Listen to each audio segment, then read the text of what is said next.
പഠനത്തോടൊപ്പം സ്വയം തൊഴിൽ പരിശീലിക്കുകയാണ് തിരുവനന്തപുരം നെടുമങ്ങാട് ഗവൺമെന്റ് കോളേജിലെ വിദ്യാർത്ഥിനികൾ. ഇവർ നിർമ്മിക്കുന്ന മെഴുകുതിരികൾക്ക് ആവശ്യക്കാർ ഏറെയാണ്.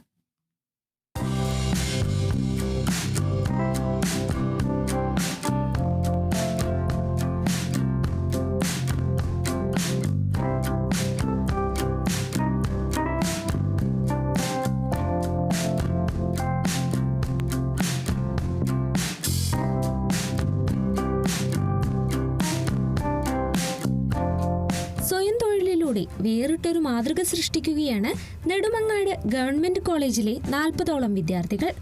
സുഗന്ധം പരത്തുന്ന മെഴുകുതിരികളാണ് ഇവർ നിർമ്മിക്കുന്നത്. കേരളത്തിന് അകത്തും പുറത്തുമായി മെഴുകുതിരികൾക്ക് ആവശ്യക്കാരും ഏറെയാണ്. വളരെ നല്ല രീതിയിൽ തന്നെയാണ് അവരുടെ പെർഫോമൻസ് കാഴ്ചവെച്ചിരിക്കുന്നത്.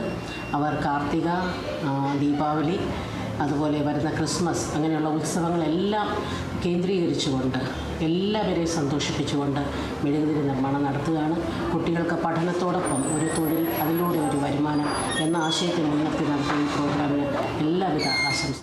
കോളേജിലെ ഇംഗ്ലീഷ് വിഭാഗം അധ്യാപിക സൗമ്യയുടെ ശിക്ഷണത്തിലാണ് മെഴുകുതിരി നിർമ്മാണം. സ്വയം തൊഴിൽ പ്രോത്സാഹിപ്പിക്കുക, നൈപുണ്യ വികസനം കുട്ടികൾ വഴി പരിപോഷിപ്പിക്കുക എന്നീ ലക്ഷ്യത്തോടെയാണ് കോളേജിലെ NSSന്റെയും ഇംഗ്ലീഷ് വിഭാഗത്തിന്റെയും നേതൃത്വത്തിൽ സംരംഭം നടത്തുന്നത്. നമ്മൾ ഈ പ്രാവശ്യം കൊടുത്ത പ്രപ്പോസൽ എന്ന് പറയുന്നത് ഒരു ഫെസ്റ്റീവ് കാൻഡിൽസ് യൂണിറ്റ് സ്റ്റാർട്ട് ചെയ്യണം എന്നുള്ളതാണ്. അതിൻ്റെ ഉദ്ദേശം എന്ന് പറയുന്നത് സെൻറ്റഡ് കാൻഡിൽസ് ഉണ്ടാക്കുക എന്നുള്ളതാണ്. നമുക്ക് അരോമ തെറാപ്പി എന്ന് പറയുന്ന ഒരു ട്രീറ്റ്മെൻറ്റ് രീതി പോലെയാണ് സുഗന്ധം പരത്തുന്ന മുറികളും പരിസരങ്ങളും ക്രിയേറ്റ് ചെയ്യുന്നതിന് വേണ്ടിയിട്ട് സഹായിക്കുന്നത് എന്നുള്ള അർത്ഥത്തിൽ.